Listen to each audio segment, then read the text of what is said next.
beautiful people. Welcome to episode 17 of Another Job Bites the Dust.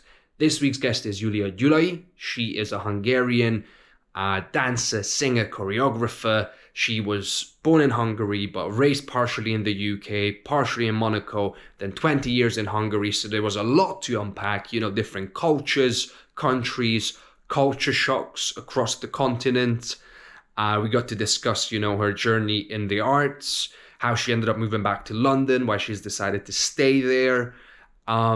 It was a riveting conversation, actually. It's one of my favorite ones. I love them all for different reasons, but I just got her perspective on so many things and the differences in work ethic and just the different worlds, really. And yeah, I hope you enjoy the conversation as much as I have. See you in the next one. Viewer discretion is advised. Oh yes, and I forgot to say this. She has performed in front of Her Royal Majesty the Queen for her Jubilee. Exciting, huh? Okay. Well, hello, Julia Gyulai. Hello. We don't really speak in English, so this is going to be a little bit weird in the beginning.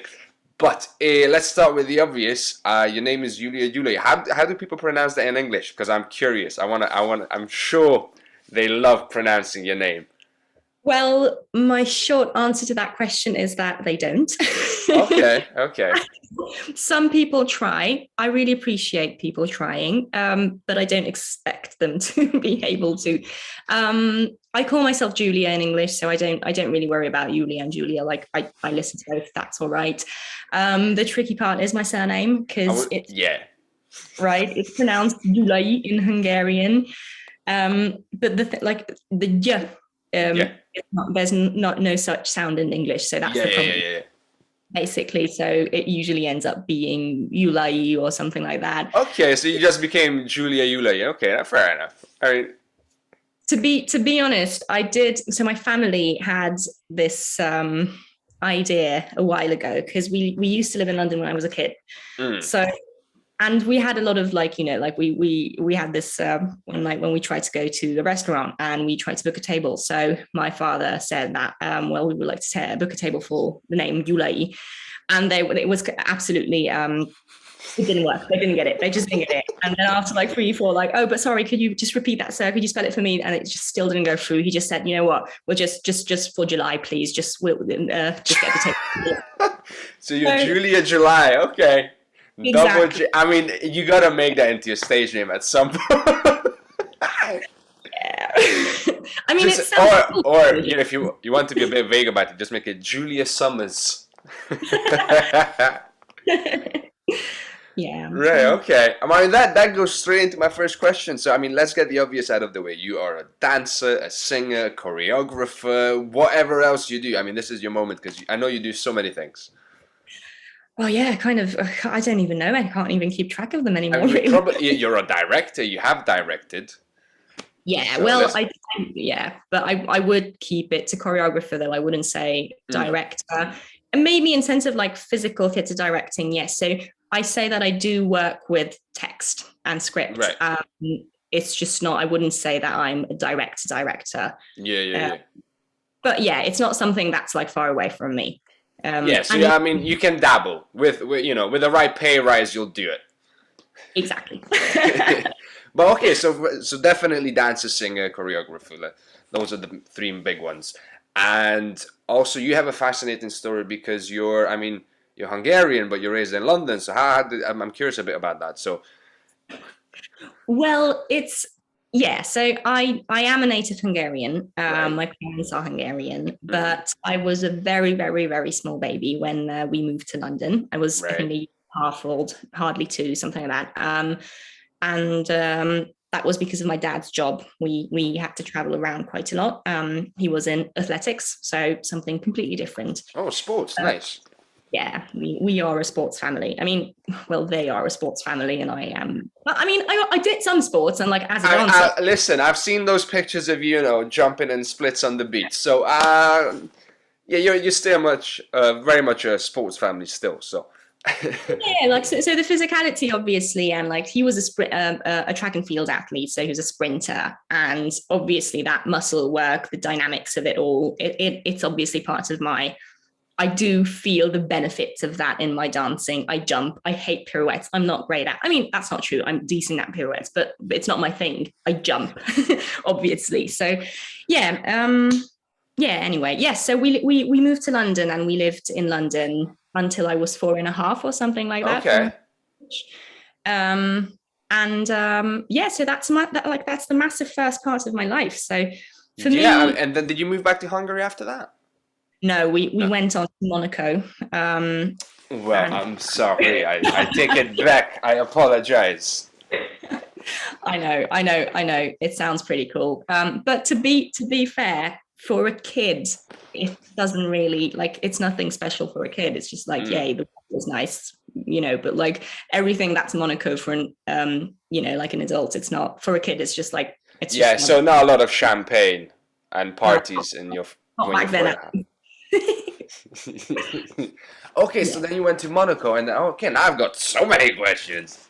But let's start with, obviously, the formative years in London, then Monaco. Did you end up going? Where else did you go? Let's get that. Let's have a map, real quick. Well, to live, that's it. So then we moved back to Hungary when I was 8. Right. So 4 years. So for once an Olympic, you moved. Right, get it.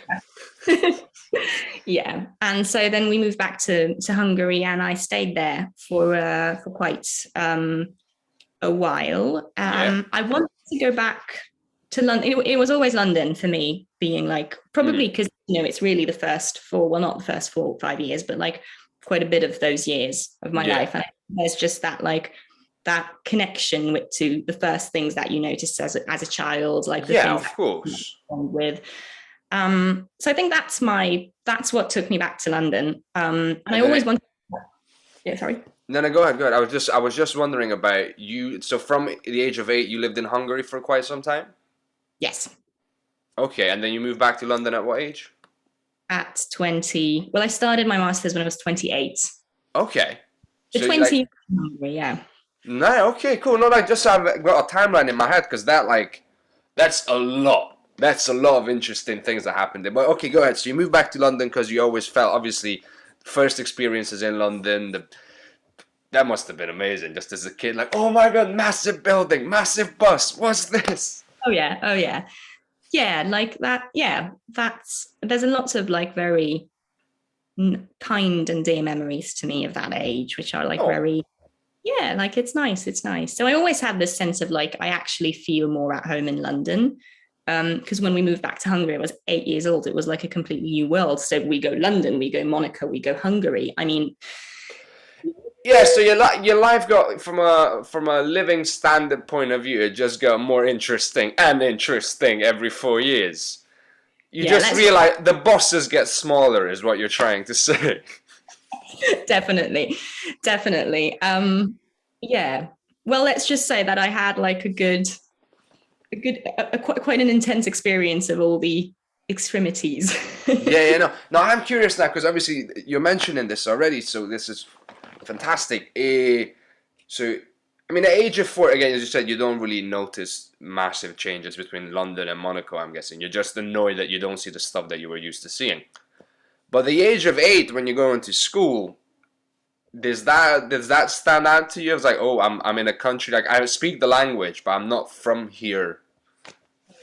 Yeah, that was actually really difficult, because I felt like an alien all the time. I was 8 years old, and I did speak Hungarian, obviously, but the thing with languages for me is that when I just imagine, like, I'm a year and a half, 2 years old, I'm in London. Until that point in your life, your family, your environment talks to you in one language. Yeah. Also not true, because my mother has had this thing. She was speaking German to me because she used to live in Germany for a long time. And she wanted you to know the lingo. Yeah. And I didn't speak German back to her. I spoke Hungarian all the time. Well, all the time. I was a baby, so not all the time maybe, but like. But the Goo Goo Gaga wasn't Hungarian, is what you're saying. Very well said, yeah. But then, so what happened was I went into like kindergarten and all that, and it just all became very confusing. that like all languages, trying to get into that one tiny little head. Then moving over to Monaco, which is a third language, right? So that's French.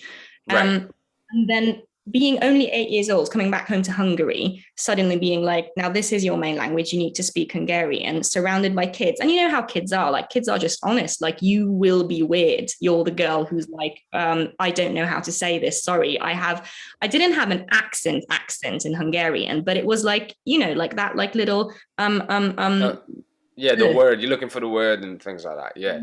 Which I do in English now, so it's like, that's always there, isn't it? Well, yeah, it is funny. Once you speak, like, how many, like, do you speak French and German as well, then? So you speak 4 languages? I do. Nice. I'm only on 3. I dabble in German, but I would love to, like, get it up to scratch. But, yeah, I mean, it does happen. Like, so my stepmom's Romanian. My dad and my stepmom, they speak Romanian. My mom speaks Hungarian. Most of my pals are Scottish, English. I use English on a regular basis. I try to keep it up by listening to podcasts and whatever, music. I'll put the radio on from back home just to like keep the words going. But every now and again, you're like, how do I say something so banal that I know I used to be able to say it, and then what's the word for a hammer? Come on. I know. That's exact frustration. That's it's something very, very peculiar. That's like, yeah, I know. It's irritating on the brain. It's like, and it's there both ways. So yeah. I think I just have to accept it really, and just be like, it's fine. Like I speak 4 languages. If someone can't accept me from thinking for a word, just I don't know. Bugger off.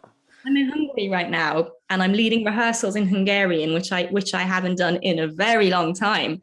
And you know what? It's a massive pain, because what happens is that I try to say it and I finish the sentence starting in an English word. I'm like, oh gosh, what do people think of me? Like, I come in here, I look like I don't speak Hungarian anymore. Of course I do. It's just like in the process of like being like, you know, in it, you just your brain just picks the word, but maybe it doesn't pick it in the correct language that you're trying to use. And also, you're talking about technical terms, right?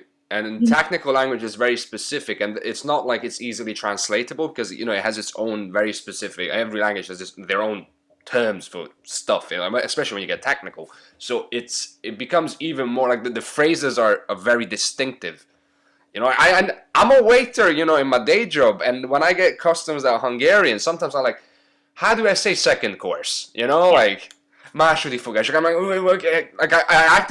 I do challenge myself. If I get someone who's from Hungary or from Romania, I will serve them in that language just because I want to, you know, practice. But it is, you know, it's not as quick as I want it to be sometimes. I'm like, okay, just slow down. Just go at your own pace. Something's better than nothing. But yeah, absolutely. It happens to me. I said sorry to my mom in English the other day on the phone. I was like, boy. Yeah. Exactly. Okay. Right, so you're back in Hungary at the moment, but I'm curious that those 20 years, right? 20 years in Hungary. How did that give you a different perspective on living in London? Did it give you a better appreciation for it? Or what did you, I mean, 20 years, that's a significant amount of time, and obviously there's a lot of firsts in school and high school as well that, you know, you didn't get as a kid, so that must have been yeah, well, that's a very loaded subject for me. Of course it's it. Yeah, of course. You can say whatever you want. I'm not fussed. Yeah, well, look, we're talking about specifically Hungary, are we? Yeah, I mean, you lived in Hungary for 20 years. That's what I have experience in. Yes, well, so living in Hungary, I mean, I think a lot of things have changed recently. Yeah. And the 20 years that I spent, you know what, I never actually realized until this moment that it was like 20 years spot on. Yeah. So nice. And also so like, you know, like close. So yeah, it's a full, complete. Yeah, so saying I'm still sitting here, but I mean, it's good. Like I have this one job that I'm on, and I'm really glad that I came back. But that's, I can talk about how it all comes together, which is great. But yes, so the 20 years, I think it's also a matter of a lot of things changed in Hungary in these 20 years. So back at the beginning of the well, not at the beginning, but like the end of the 90s and the 2000s. Yeah, that just fresh out, fresh into, freedom and capitalism after years of communism. Exactly. And then those years were actually very promising and very like things started to improve. Yeah. And a lot of new Western influence came into the country, and really a lot of things changed. For me, it wasn't a change, obviously, because I was born in 89, right? So that I am born with the how do you say the system change in English? I don't know what the word. Yeah, that's so, that about that.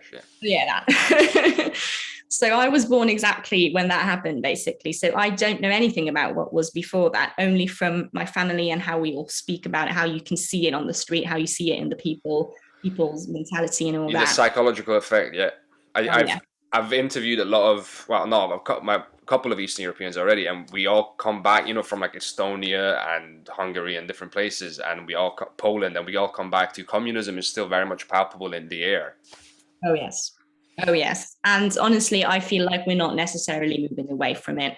So things at some point, I personally think that did turn around a little bit, and we are going away from what we were going towards a couple of years ago. Yeah, I mean, sorry, go ahead. I was just gonna say, unfortunately, like when with freedom comes mess and self-discovery, and it's never a straightforward process, unfortunately. Especially when you talk about massive number of people. I mean, was it 8 million? What was the population of Hungary? I think it's still around 9. All right, okay. Something like that, yeah. Well, yeah, it's when you're talking about that, it's it's not gonna be a simple, streamlined. Let's just get to So yeah. Yeah, so Hungary, well, it changed a lot in the past 20 years. And it also, but the thing is that like coming from London, from Monaco, and then going back home and then coming back to London, the gap, what fascinates me and something that I think a lot of, and I never really find what to do about it within me, because it's something that, I don't know, like there's tension in it, because there's a huge gap between these two worlds. And for me, it's incredibly difficult to talk about my experience of being Hungarian in a world out there. And now when I'm back here, it's I try to talk of how my life is there, and I can see that obviously people are interested and we talk and whatever, but like it's really unimaginable one for the other. It's so different that if you don't live there, if you don't go there, if you don't experience it on your own skin, you can't really understand what the difference is. Yeah, I mean, especially because you live in London, and London's a different beast compared to the rest of the UK. Oh yeah. 100%. I did personally find that people in Eastern Europe find it easier to relate to Western Europe because of the programs and TV and culture and whatever that we consume. Mm-hmm. But I find that Western Europeans, because their vision, even in the media, is more turns towards the West. That it's not self-centered, but we learn about Western Europe and history and whatever. There's no Eastern European history really in the UK specifically that they talk about, things like that. We're aware of the West, and we watch the West, and we see the movies, and we consume the media, and we play the video games. That doesn't really come now with The Witcher. That's like one example from Poland, right? But other than that, there's not a lot of media being consumed here looking that way. So I think people will have more ideas back home about here versus, like explaining to people here about anything really. I mean, I'm not a great example because even in Eastern Europe, I've got like a very weird upbringing and backstory, but just life in Eastern Europe and how it works and the little deals you have to do left and right with people. Even when you go to the market, you go to the lady and they help you out and you help them out, and there's a thing going on. Oh yeah, that exactly. But it's really interesting what you're saying about the media exchange. And yes, I completely. But that Eastern European rawness and like the way we think, the way we go like straight into this and that and whatever, like just think about taxes. And that's something when I came to the UK, which truly fascinated me, that how taxes work in this country. Because for me, they do work. But I come from a place where people are like being an employee, having all your taxes paid and getting the exact money and all that. Like these things don't exist in Hungary. Still not. We're in 2022, and if people like, how can I explain this in English? Like, let's say you earn 100 whatevers. Don't worry about the currency a month, which is obviously a made up small number. So like, it's not realistic. Yeah. In the UK, you will pay the full tax, or your employer will pay the full tax after that. It goes into the system. You can get, you'll have a proper tax history. You will have, you can get your mortgage, whatever. In Hungary, if you are supposed to pay, a certain amount of tax after that money, your employer will actually only put you up for half of your salary and pay taxes after that, because then it will be less. But then your tax history won't be really true. So when you want a mortgage, you won't get the mortgage because it's not high enough and all that. And that sort of little, how do we figure it out? Do we get around the numbers? That kind of vibe. It's just so strong. Yeah, no, well, that's, again, it goes back to, I blame it a bit on, trying to deal with communism, because it was very much, you lived in a system that you knew did not care about you and was not working for you. So people, like, I was watching a podcast about this Jack Barsky, he's a famous Russian spy that defected, and he says, during communism, theft was a common economic event. Like, in order to survive, you'd steal from the factory because everything was getting sent away. You had nothing. Nobody had anything. So you had to literally be like, like, I remember the story in school we were told. So this was a story that our class, like, head teacher, class mistress was telling us about, when she took the kids, well, she was already a teacher during communism, she took them to a factory, and all the people at the factory was telling to the kids, like, it was a biscuit factory, it's like, take some biscuits, here, just take some of it, just pack it, just take it home, just take it with you. Because you had to. Life is about survival, and I think that's what it all comes down to. And obviously, you can't really change the system. I mean, we're talking about days back then, right? But then you need... What's fascinating in that, I think, is the sense of sarcasm and irony and humor that comes around.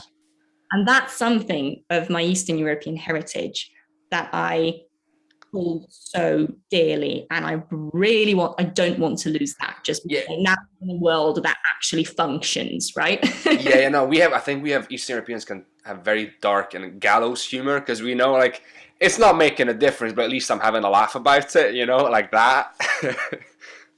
Yeah.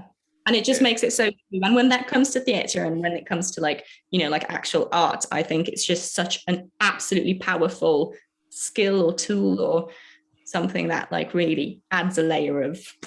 Yeah, it just helps you go through the day. And I mean, for some reason, all Eastern European art is seen like it's very pessimistic and everybody dies. And it's no, like, we have some of the funniest comedians. They're just like, fuck it. Like, what's the point? Let's have a laugh. Yeah. Okay, so I'm curious. So hang on. So let's get back to you and your life of moving left and right. But so you're 28 when you go back to London, right? Yeah, still to study. I didn't move at that point. Just to study. Okay. I spent a year going back and forth, because at that point, Wizz Air was like £10. Like, literally, it was cheap in London from Budapest than to go down to Szombathely, which is a city in Hungary. Yeah. God bless Wizz Air, because if you book them in advance, God bless Wizz Air. Yeah. So I was literally flying every week back and forth, doing my masters. Okay. But I still wanted to move back, to like stay in Hungary and live my life there.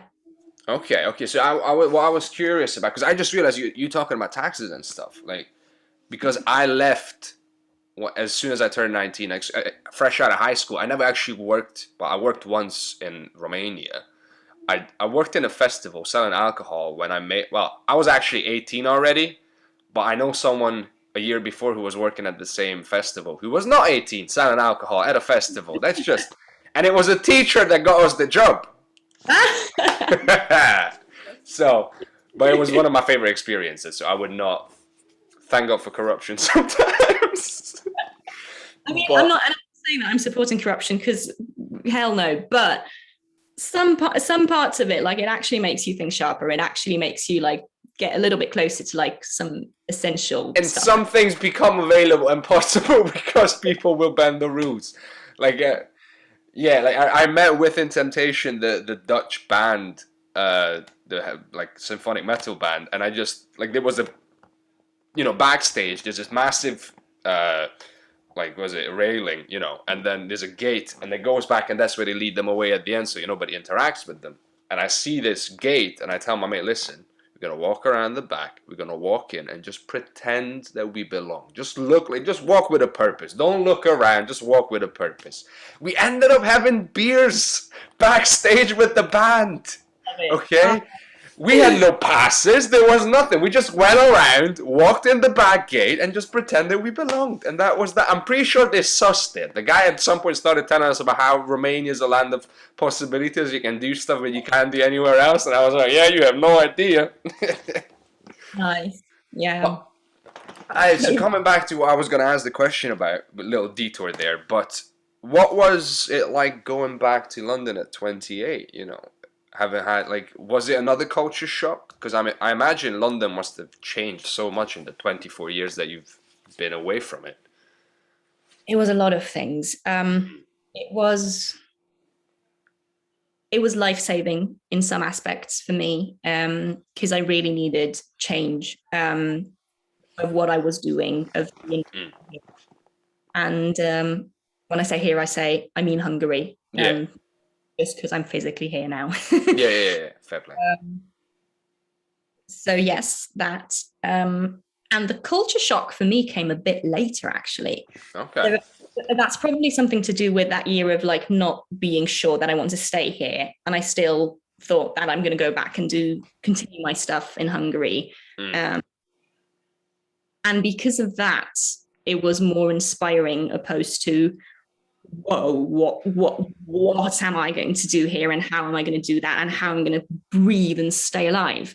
Because then a year later, we made the decision and we did move, and that's a result of a lot of things that happened in that year, a lot of extreme things here again. Like that year for me was like wall to wall, crazy things like a roller coaster, and so we made the decision that we're going to move to London. We're still young enough to literally start from zero. I mean, I was doing my master's, so not 0, but like we didn't have a career here. We didn't have, nothing to like go to, and you're not a name, or not like, hi, this is me, this is what I've done.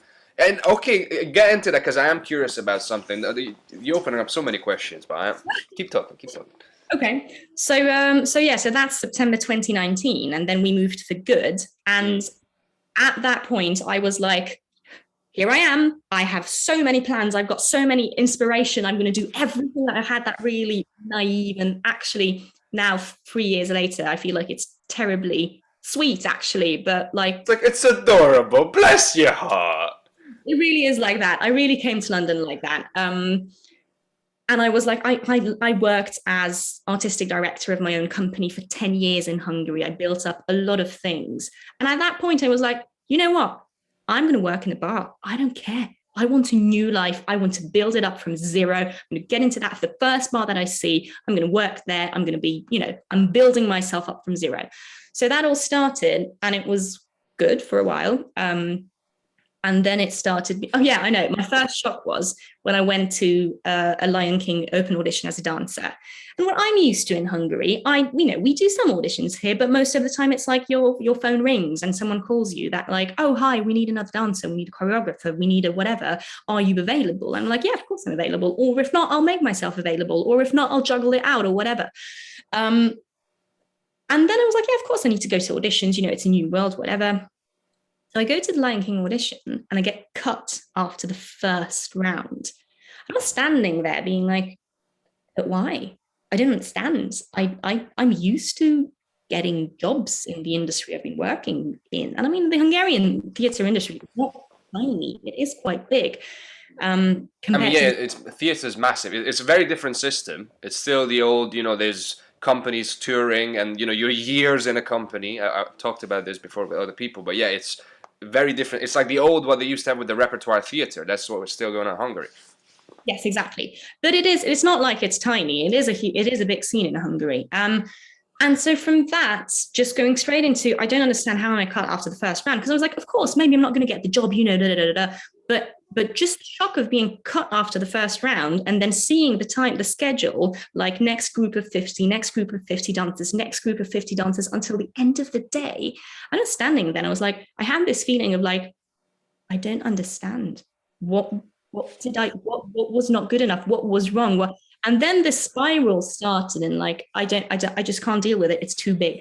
I don't understand. That's the numbers game. And also, it is a funny thing in this business, but like, how long was that audition?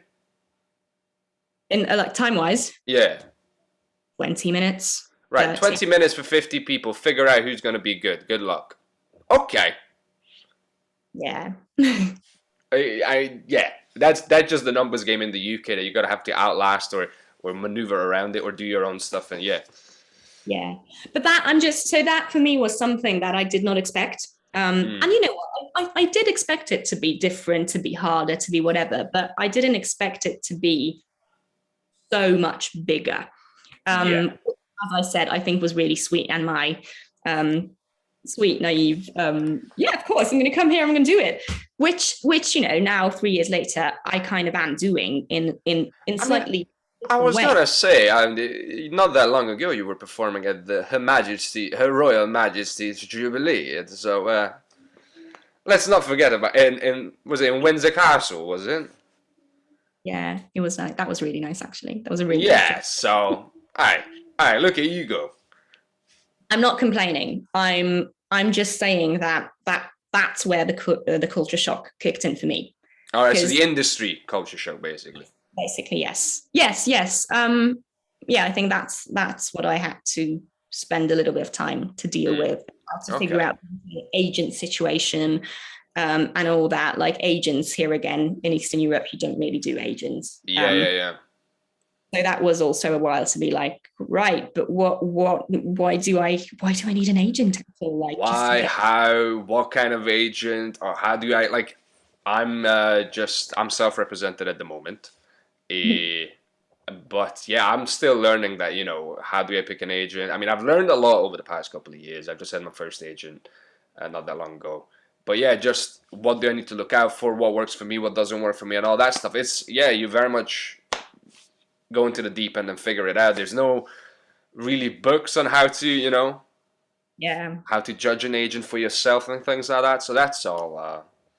There's a lot to learn in this business. That's not taught in schools. You know, they have to think about it. There's a lot. Yeah, there's a lot that comes along with it. Just the time management, keeping active, admin, taxes. Oh my god. Yes. But it's beautiful and we love it. It is. I feel like I am kind of aligning with myself and what works for me. Kind of getting there now. Like I feel like I'm just stepping on a path that's working for me, and looks sustainable. I think that's something. I am curious now, because this brings up the first question I had was, obviously, so 3 years ago, you know, you hit the ground running and you just realize that you're running a massive herd of people, right? But has the fact that you've been working and being an active back home in Hungary counted at all? Did people look at it and go, wow, you've done all these things? Or did it go, yeah, it didn't happen here, we don't care? What was your experience with that? That's a really good question. Now, obviously, 3 years on, you're performing in front of Her Royal Majesty. But when it started, you know, the industry was like, oh my god, you've been doing all these amazing things in Hungary, but wow. Or was like, yeah, okay. Who are you? I think it's a bit of both. I think once I had time to like talk to people about who I am or what I did and show them. Yeah. Well, I've got a very impressive CV, to be honest. And I think when I actually get to like, you know, my CV gets somewhere, it does open some doors for me. And then sometimes I feel like it doesn't matter at all. And I'm just standing there being like, oh yeah, who's that girl? I don't know. She looks a bit introverted and she doesn't really talk. So whatever. But then that also might be my insecurity. I don't know. That's true. That's unfortunately one of those things where people like to say follow your gut, but your gut is not always right. Sometimes you just feel like shit because you're insecure, or I'm insecure, and that's, Yeah. Yeah. It's not as straightforward. I think it's a little bit of both. I think I managed to open some doors with my CV, but I also think some people, I did feel we can't really.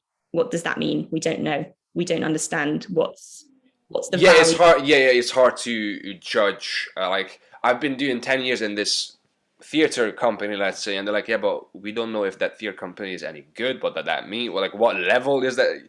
What were you performing? So I can understand that being a question mark. Because I didn't have the opportunity to study acting back home. I moved here and studied acting here.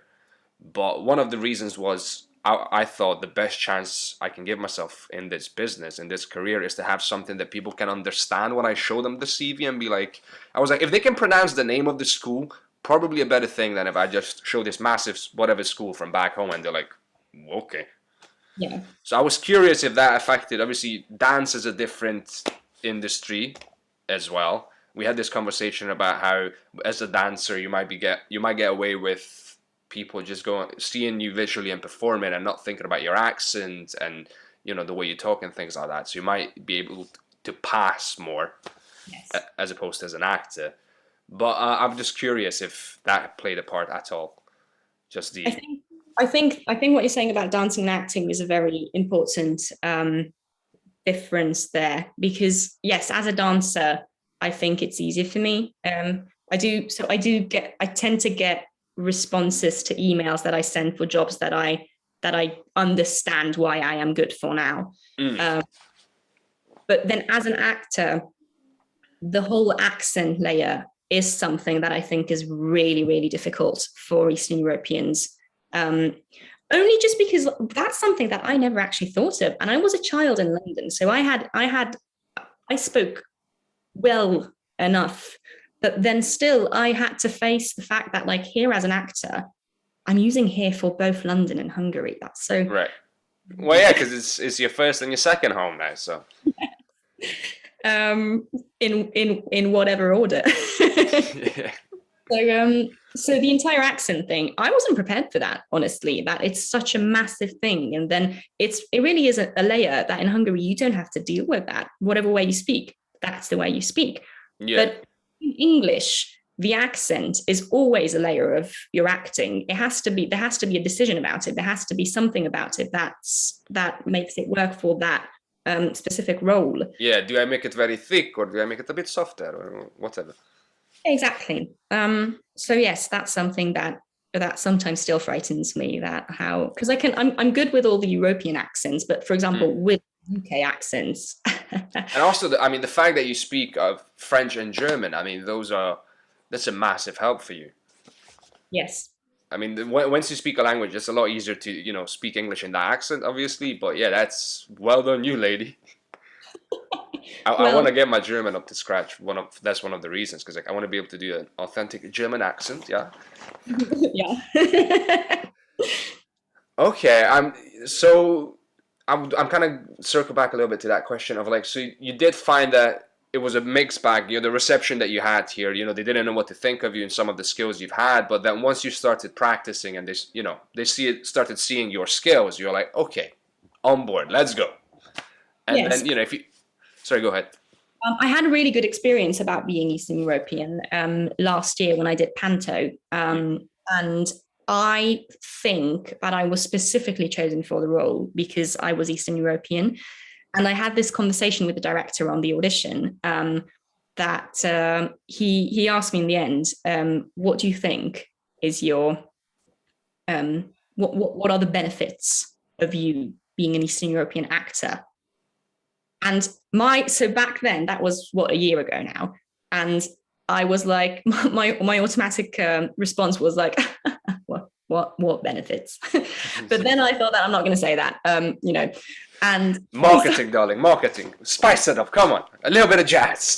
But like, nope, not that. So my answer is going to be, and then I started thinking about it, and you know what? I actually did find some things that I felt that are actually benefit, because the way we train here in Hungary is quite raw here again. And that's what I said, that like the way we train, we had classes starting at 9 o'clock in the evening, and in the scheduled timetable, it had no end time. That was my Monday evening.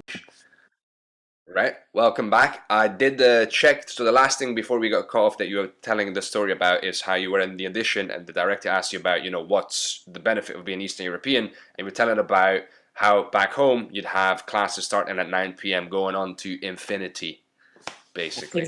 Exactly. And you know, it really was until infinity. So we left the building around like midnight. Right. Sometimes. And the next class starts at 8:30 in the morning. Ow. I know. It was crazy. Like, don't get me wrong. I do not say that this is normal. I don't say this is how it should be. What I'm saying is that being trained in a system like that, the way you think about your craft is very different. Because it's not about when I've got a rehearsal until like 9 to 5. And if something's not ready at 5 o'clock, I'm not going to literally fall out of the room. I'm going to give it another 10 minutes to, like, you know, go with it, to finish, to whatever. Like, it's just a different mindset, I guess, that we've been training for. And here again, I just really want to be clear about it, that I don't think that the story that I just told is something that should be done this way. I think there's a lot of things that should have been done in a very different way. And absolutely. I mean, there's benefits to working hard, but then there's also such a thing as overworking and, you know, falling out, and everyone's having a mental breakdown every other day. Oh yeah, things like that.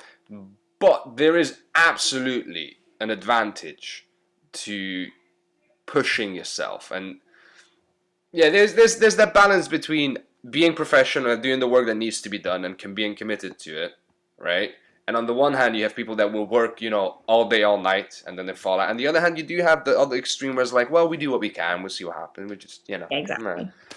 But no, you do want full attention, full focus, and let's go within a certain amount of reason and human rights. For me, honestly, it's a question of coming from that system, being trained that way, and then living in a world where there are clear rules, clear expectations, clear assessment criteria at school, whatever, all those things.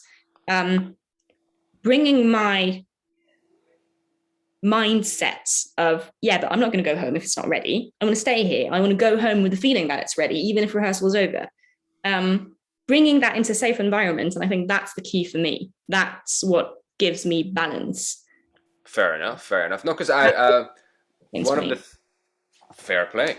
One of the things I refer to is there's an interesting thing about Eminem, obviously the rapper, that he actually does treat his career as a 9 to 5, and for instance, he'll show up at 9 a.m. He'll be there and he'll start, you know, recording and whatever. But at 5 p.m., even if it's not done, he'll finish it at 5 p.m. But the thing is, he will be there at 9 a.m. It's not gonna be I roll up at 10 or 11 or whatever. He's there. He does the stuff he needs to do. But then in that period of time, he goes, you know, he's got his full attention, his full focus.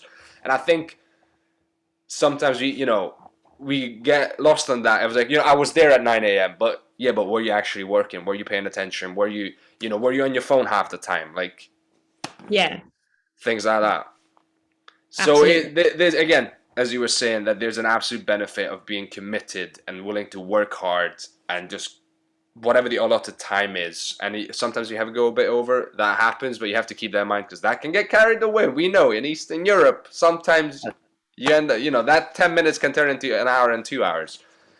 But there's the mentality and the willingness to work and the just being pushed by the environment is something that Eastern Europeans definitely benefit from. I was actually thinking about this as I was waiting on the video to export. And it's like, what can I say, coming from Eastern Europe is a benefit? And I mean, I refer back to my dad, but we have the expression that I would survive on the back of ice. I mean, that's That's definitely a plus. In this industry, you need to be able to do that.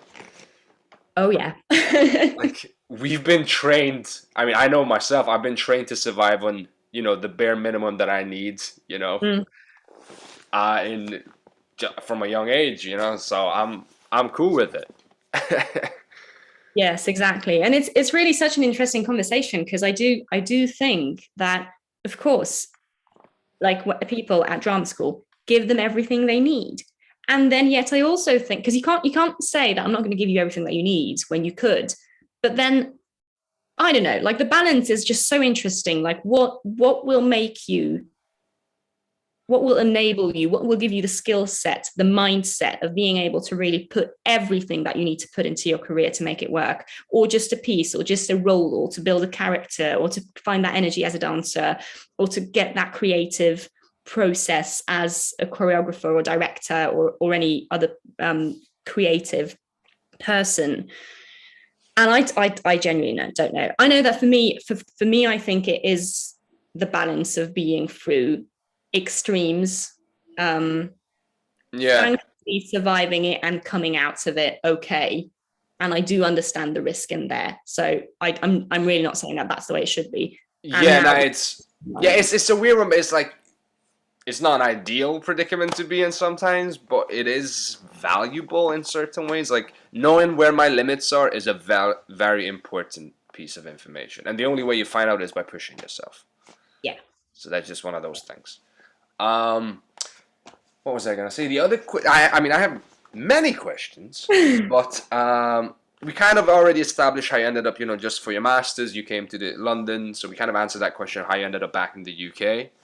I am curious what if you want to talk about what was the decision that made you decide to stay, or if that's something that's personal or something that I respect that. So. I can. It's okay. It's nothing too personal.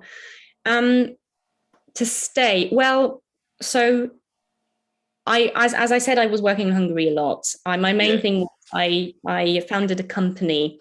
I was very young when I did that, like hardly 18.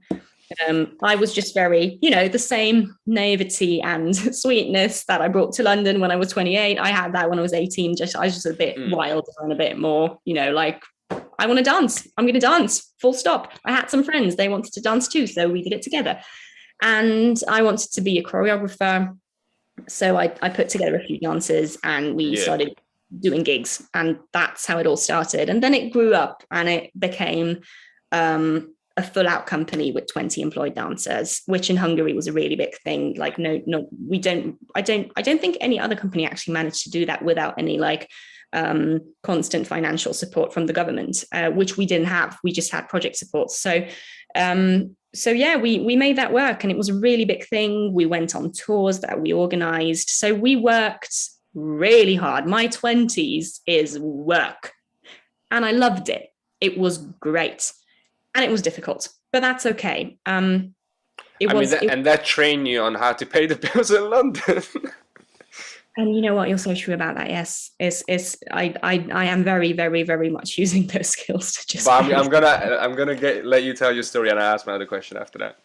And so we did that for 10 years, and then in Hungary there was a massive, and that happened in 2019. Was that 2018 or 29?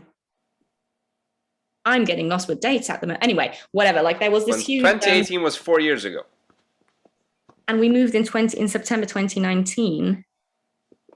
Yeah, so we're talking about November 2018, because that's when there is a law in Hungary which allowed cultural institutions to claim 80% of their annual ticket sales as financial support from the government. This worked very, very well, and everybody was doing it. We did it too. For us, being a commercialized company, we were relying on this money, basically. That was our main source of income. And then a lot of people, because we are a very corrupt country, right? I think it's okay to be clear about this. And a lot of people... Things happen. A lot of people started cheating with it, but in massive ways. And then so this is the way this worked, and I know that this is something when I talk about this as an Eastern European in the UK or any other Western country, I feel a bit weird because I know how it sounds, and it's all true. I saw these things with my own eyes. I'm actually sometimes thinking of maybe one day writing a book out of it, because I think it's just so loaded with so many things, and it's a true story. So people, I'm not going to say names or companies. Yeah, no names. Very, very vague. They did a lot of, so the way they claimed money for ticket sales that never happened. And for a while, it was all only about shows, like, you have a theatre with a maximum capacity of, let's say, 1,000 people, and your actual ticket sales was 700. And initially, it was just retouching it a little bit and, saying that it was 998. But then it kept on, growing and growing, and people started realizing that they can actually make money out of this, and they started claiming ticket sales after performances that never happened. I know. And it was big. It was really, really big. I saw papers of shows that I choreographed with ticket sales after performances that were never actually happened, with my name on it, with my company. So it was so things like, we've been through stuff like that, and that's not ideal. No. It was bad. And then the government realized that this cannot go on like this, because it's clear to everybody that it's happening, and it's just can't. They're bleeding money. Also, they got money that they want to steal. Let's keep that in mind. I know, it's just too much, isn't it? Yeah, I'm just joking, but part of it is true. So anyway, then literally a month and a half before the end of the year, the government announced that this is going to be over. The scheme is over. Okay. Exactly. But they did it in retrospect. So you were not able to get the 80% of financial support after the year that you were just finishing.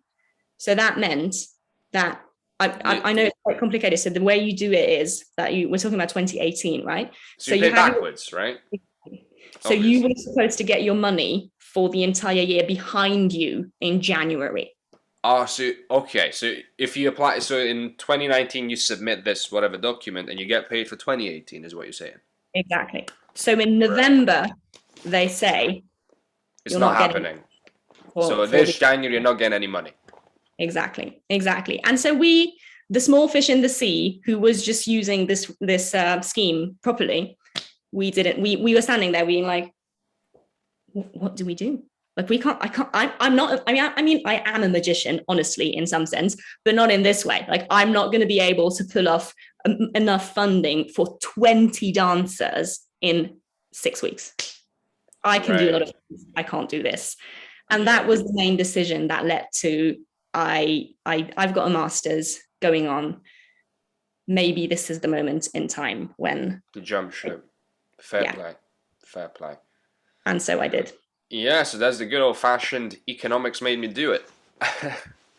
And I mean, to be honest, and especially now that I'm here working on a show that I love and it's really good, and I get everything out of it that I love in Eastern Europe, specifically Hungary, that I think life in a way was kind of making a decision instead of me. Because if I have this around me, it's always going to pull me back. It's always going to be like, oh yes, but it's so full, it's so good, it works. I probably wouldn't have been brave enough to be like, yeah, I'm just gonna, bungee jump into England and see how it goes. Yeah. And then you wouldn't have had performed in front of Her Royal Majesty in Windsor. Yes, I waved. Oh. Yeah. Right, well, that's an eye-opening little tidbit of information. What I'm curious about, and this plays in very well into my next question, which is, so as an artist, dancer, performer, a singer, how do you survive in London? As someone who's been looking at London, it's like, maybe one day if I get good, I'm not even good enough, because I'm a destination, I'm like, I'm good enough, just give me a chance.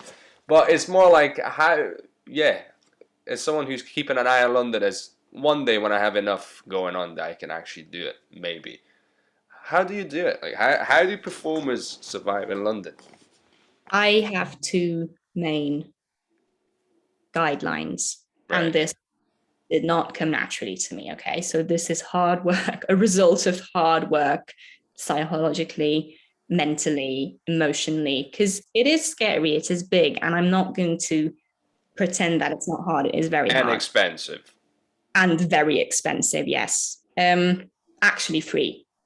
Scary and big I can handle. Expensive can be a problem. Yes. So number one is, I'm actually going to start with number three, is the side job that I think you need to have a side job that you are okay with, because you are going to do it a lot. And that's, for me, something that it was really hard to accept, that I came from being a full-time choreographer, dancer, performer. My problem was not being able to fit jobs in. And going to full-time teaching for me was a huge challenge emotionally and mentally, because I felt that I'm not good enough in what I do, and that I need to do this. But that eventually you need to understand that it's not true. And I think that's really, really difficult, because we are far more sensitive than that. Like, it's not easy to get these things to and the dream is always to one day be able to do it full time. That's the dream, right? Yeah, that's what we're aiming for. Of course. If I can support, myself and my family doing what I love doing, that would be ideal. But doing it part time is better than not doing it at all. You have to keep that in mind. Absolutely. And the problem with me is that I am a person who, I chose my vocation because, and this is going to sound very raw, but here again, we are raw Eastern Europeans. This is the only thing that makes me happy, full stop. And that's heavy to carry, but it's true. The only thing that actually fulfills me is being a creative person or a performer, or both of, or one of those, or any of those. Yeah. I can do very contemporary, I can do musical theatre, I can do a lot of different things. All I care about is that it's around a stage, full stop. That's what makes me happy. Yeah, it's a high, man. It's an absolute high that it's not replicated in other places. Yeah. So the side job needs to work, because if your side job doesn't give you something that you can go with, then it's going to be torture. And realistically, when we think in side job, doesn't have to be something that you're willing to do on a regular, right? That you enjoy it first of all, but it has to be flexible enough that it allows you to do other stuff. Yes. And third, it has to pay enough that I don't have to work too much at it. I can do the other stuff. Exactly. And you need to be, you get an audition, you've got 2 days to prepare. You need to be able to jump out of it. And then the frustration that comes with that, because I've been at the point when I got an audition and I felt like, gosh, I wish I wouldn't get it, because now I have a conflict again. I need to get out of my job to be able to do it. And I just felt like, no, that's too much to carry. And that takes me to point number 2, which is clarity for me. Because for a long time, I was like, yeah, but like, how can I juggle it out? Can I be a little bit of this? Can I be a little bit of that? And it all had to clear down so much that I know that this is it. I know that I am a choreographer. Not in the first place. There's no order anymore. I am a choreographer. I want to do contemporary. I want to do, I used to do storytelling shows, and that's something that I definitely am going to go back to. Choreography. I need an agent who can represent me as a choreographer. I don't have one. And I think that's a massive mistake that I'm making right now. I need to get to the point where I can find an agent. I put the energy into it. Performer. As a performer, I am now interested in MT, and full stop, that's it. As a dancer, obviously, if I get some jobs, I'll do it. I'm happy to do it. I love dancing, but my goal is musical theatre as a performer. These are the 2 main avenues that I want to go with as a theatre person, I guess. Yeah. For that clarity, because it clears out a lot of things, because then suddenly gigs that would come in and would want, like you suddenly won't put energy into things that will take you away from what you actually want to do. So I think that's really important. because in a city that's so big and so fast and so, I mean, I would argue with fast, but it's big and massive. It is fast in some ways. But Tube strikes, here we go. I know, like there's a lot of things that I would expect London to be quicker, because it is quick, but then sometimes it's just like, can we just please go? So move. yeah. Yeah. So that's the side job, clarity. And then the third thing for me is I'm going to say self-producing. And I mean it in the many ways it can be meant, I guess. I mean it in productions and in just a mindset of how you deal with yourself. Like, I think you cannot rely on your agent, and you won't have the best. That's absolutely true. Constantly look for what you want, and find the opportunities, find the people, read books that are going to put you there, your mindset. I personally think that I want to ideally work towards having my own production company to produce the shows that I want to do as a choreographer. Yeah. Maybe specifically musical theatre direction wise, I don't know, like that all that can be whatever we want. But I think ideally in well, let's say that in a very short time, because I'm really on it, I want to have a production company that becomes my side job, and is able to produce stuff that I can work with. And in the meantime, also, I'm doing this all the time, like I'm using my hands in front of my face. Sorry about that. Oh, no problem. Very choreographic. So anyway, so have the production. Very dancer, just cover the face, hands. Yeah. So yeah. Oh yeah. So the production company to enable me to do my own thing, to get funds for that, to work through that, but then also think of myself as a freelancer, to get opportunities through my agents. Yeah. So recap, just so you get an idea, is. You said, obviously, side job that you're happy with and it pays enough and all that stuff. Then clarity, so you know what you're doing and you're pursuing that. So that comes with, in the beginning, you experiment and see what works and see what doesn't work. And then you find that clarity.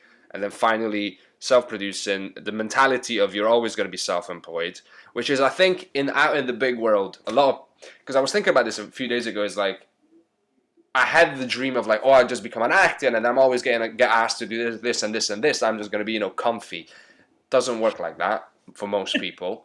1, 2, realistic. If you actually like sit down and think about it, you're never like, even with the people that are employed out in the big world and have stable jobs, it's only it's only stable to a certain extent. You're always going to be someone who's a freelancer who's volunteered to give their skills or give their time to another company, whatever. But at the end of the day, you're always self-employed. You just made the choice of like, I'm going to tie my, my fate next to you. I'm going to tie my, whatever, boat carriage, whatever the expression is, in with you. I'm going to rock with you for a while, hopefully for a long term, and we'll see how it goes. But at the end of the day, you're always, self-employed in a sense, or freelancing in a sense. Yeah. And a lot of people, once you start defining as someone who's employed, if that gets rocked, then you get lost of like, what am I going to do? I don't have a job. I'm not employed anywhere. So it's very important to have that, separation of, no, I'm doing my own thing. I've just chosen to work with you for however long this takes. Yeah, exactly. So you're never not an independent freelancer, really. Oh yeah. in a certain sense of the word. Right. So that's that's a lot, and I'm guessing there's a lot of financial wizardry that goes into surviving London. Just being able to set a budget for yourself for a month and things like that. Yes, definitely. The other thing is how flexible, how open do you have to be to doing, things that you might not want to do, or not even might not want to do, but I'm guessing you can be really rigid in the beginning of what you're willing to work as until you can figure that one out and make it happen?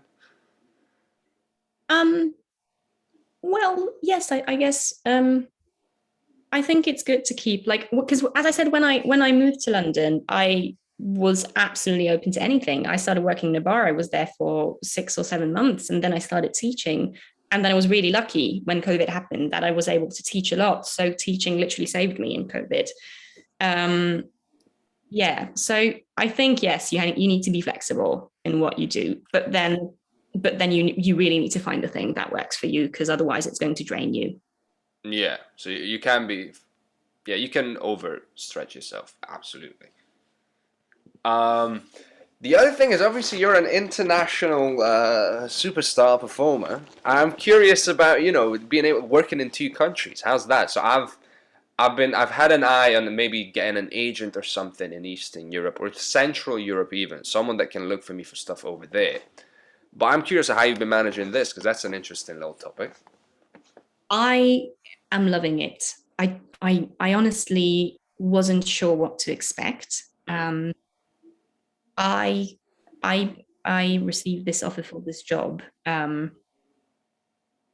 couple of months ago, and I wasn't really sure if how it's all going to work out, because it sounded really good. It's a big theatre in Budapest. It's a really good musical. I'm working as a choreographer, and it felt like it sounds really good, because it's a really cool job. But then I also had that feeling of like, okay, but how I moved to London, is it not what's my motivation in going back? And then I came to the point of my motivation in going back is that I get the opportunity to work on something that I know that I'm going to love. And that's really, it's what I love to do. So I guess now that I've been basically stuck in London, because I never wanted to be there in the sense of like, oh, I'm not going home ever again. But then because of COVID, we didn't really travel anywhere. So we kind of were stuck for a while. But then now it felt a little bit challenging for me to be like, okay, so am I still the person who's like, oh, I'm here, I'm there, I'm everywhere? Or is it more like now, no, I want to stay in London? And I'm really, really glad that I made the decision that I'm going to go come home and do this, because it's actually really, I feel like it's touching something in me that that needs to be nurtured every now and then.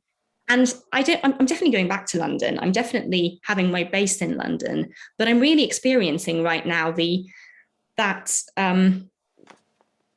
excitement of being able to be, here and there and everywhere. To move a little bit over to this part of the continent, to go back, to have, and for the first time in a very long time, I know what my next project is. I know what I'm doing when I finish here. I'm going back to London, and I'm going to go, well, not straight into rehearsals, but I do have a next project, and that's something that since COVID it wasn't around very much. So that sort of, I'm there, I'm here, I'm going back. That's something that is wonderful.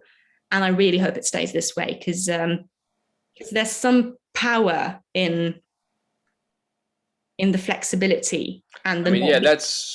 I was gonna say, if you think about what's a benefit to being an Eastern European performer, it's one of these things. You got more than one market that you can tap into.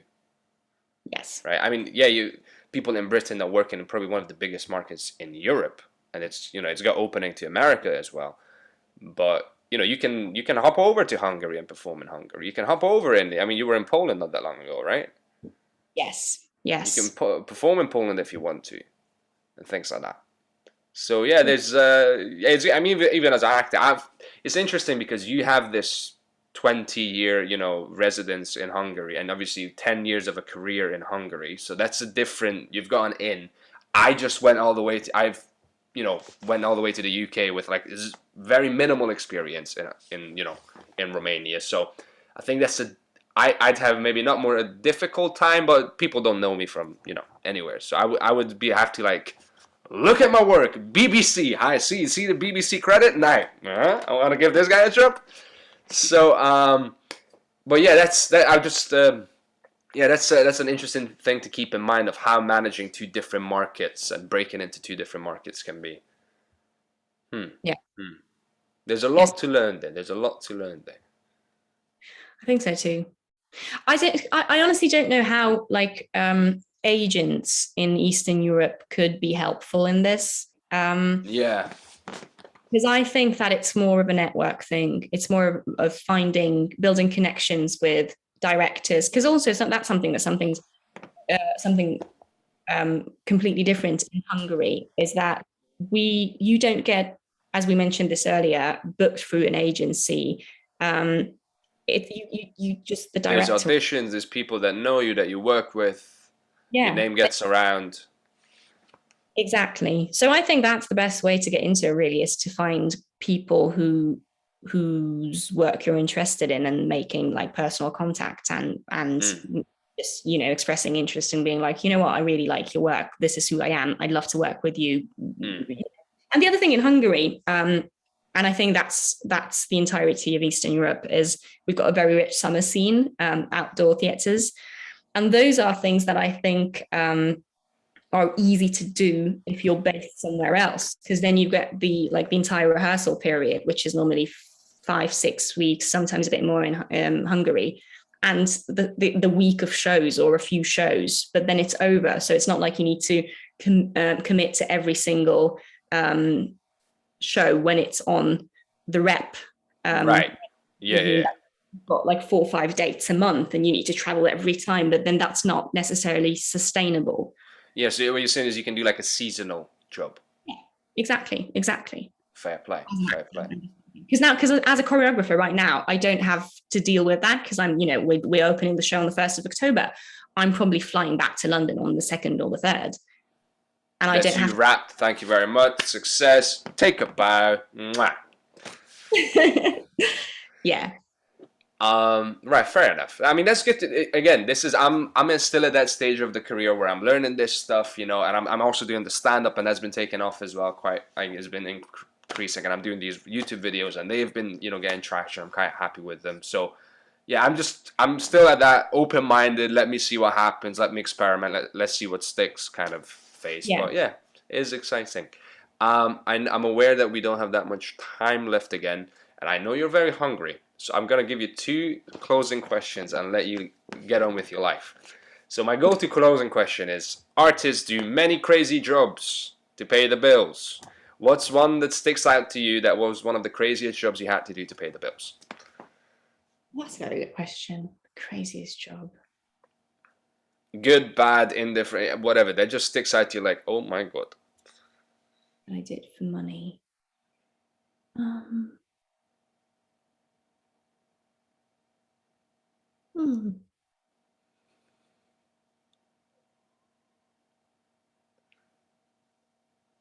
Well, I don't really. I think my side jobs are pretty boring in this sense because I did the bar experience. Oh, what I mean, but that's somewhere in between. Okay, no, I'm going to go with this. But that's somewhere in between though, because it is a performing job. But I was a zombie in an immersive theatre show in. Listen, was it done to pay the bills? Yes, it was. It counts. At first, it was like, wow, it's actually on the West End, so I'm gonna, you know what, this is a West End credit. I was doing it for 1 week, and then after like the first day with actual shows, like it was this dungeon-like building, being very, very like there's no natural light in there at all. It's very dusty. There was mold on. It got shut down after a week. So it was, I was on board on the sinking ship. So I was a zombie, screaming, shouting, and really, really, really noisy and scaring people in a dusty dungeon, I guess. You got paid for it. But it's somewhere in between because it is crazy things that people have done for money, All right, okay, that's it. I will accept the answer. I think it satisfies the criteria. But, the annoying thing about this is that I know that I am going to think of something the minute I get off this call. Yes. That is, you know what? That we'll keep that for a part 2. That, the other question is food related. I always bring it back to food at the end, which is, what's the Hungarian dish or dishes that people in the UK should know about? Oh, I love that. What you love, what you cook, what you miss. You can't say Turo Rudy because Aaron's already covered that. Okay. All right, so no túrórudi, though I would probably choose that. And he also gave me on camera túrórudi, so yeah. we retired that one. Not accepted. I'm going to say in that case, what's because I want to say bograch, something that you can do in a bograch. And let's go with vörös boros marha pörkölt in bograch. How are we going to translate that? Well, there's basically a red wine beef stew. Well, no, pörkölt is not really a stew, but it's like a seared and then cooked beef. And the bograch is basically like a cauldron, like a deep, like it goes on a fire on top of a skewer and whatever. And then you usually have a huge garden party around it, and everybody gets on time. The food's ready, and it's just. I think it's a really nice cultural thing that is part of the summer here. And Are we talking beans or potatoes? Potatoes. I wouldn't put beans. Okay. Maybe carrots, a few tomatoes. Okay. Yeah. Oh my God. See, this is the problem with having this question at the end when you're actually hungry. You're hungry, doesn't it? Yeah. And you fear of that. It's just really lovely. And I think whenever I make new friends, I have that like, oh, you should come over for a bograch. But then I can't really do that in the UK. I mean, eventually I'll have a proper garden, and then I will. So There's the plan. Any desserts? Dessert. Oh, we've got a lot of desserts. Yes. So we have a tradition that we've got these annual country cakes every year, like that win some sort of prize. And, a couple of years ago, there was this one called Balatoni Habos Magyaros, which is, so Balaton is the lake in Hungary, right? Yeah. Habos is like cream, I guess. Like it's very light, it's very fluffy, and then with some nuts. And it was really good. Like it was really, but usually all these cakes every year, they are like really, really delicious. And what I like about it is that like it's a different sort of dessert. Like it's not a cookie, it is a cake, but not a thick cake. It's just a bit different. Yeah, it's because our cakes are even sliced differently, that are more square. Exactly. So yeah, so that would be nice. But I'm not saying túrórudi because you told me not to. Yes, I'm afraid túrórudi's been ruined. It's been taken out of commission. One more thing, I definitely just had something, because now we're talking proper like wedding food technically, with like marha and cakes and stuff. I'm going to a wedding in about a week. Fun fact. Yeah, by the time this is gonna come out, it has been past then. But yeah, I'm on my way to a wedding in a week. So. Nice. Okay, well, I hope you enjoy. I'm looking forward to it. But so one more thing that's like a little bit lighter is like duck liver pâtés that I really, really, really, really like. And duck is not really a thing in England. Yeah, that's true. And it's more French, isn't it? It is, yes. And also, we season our pâtés differently. We don't do the sweetness and things. Because I had a pâté that I tried here in the shop, and it was with some sort of no alcohol, but not rum, but some sort of alcohol-based sweet sauce with it. I was like, no, thank you. All There's good pâtés, but that wasn't. That's not what I grew up with, and that's not what I love. So I'm standing by it. Yeah, I get it. Because I don't really do like beef or I mean, probably beef is not even a thing, but like pork pâté. For me, it's duck, and I really miss that because that's something. Well. I don't really eat meat so much these days anymore, but the duck pâté is something. Spoken like a true international dancer, I suppose. I know, so many things changed in that sense, but yes, like I did, yeah. My meat consumption is definitely not classic Hungarian anymore. Yeah, fair enough. Yeah, I'm cutting down. I'm like, yeah, meat on and off, one day on, one day off. Yeah. All righty, well, that's we're gonna run out of time soon as well. Thank you very much for answering all my questions. And thank you. I wish you all the best with your projects. I will put a link of your latest stuff that's on there once this comes out, so I'll be in touch for that, for promotion and stuff. But yeah, thank you so much. Thank you so much. I really enjoyed talking to you. Enjoy your lunch. Thank you. Bye. Bye.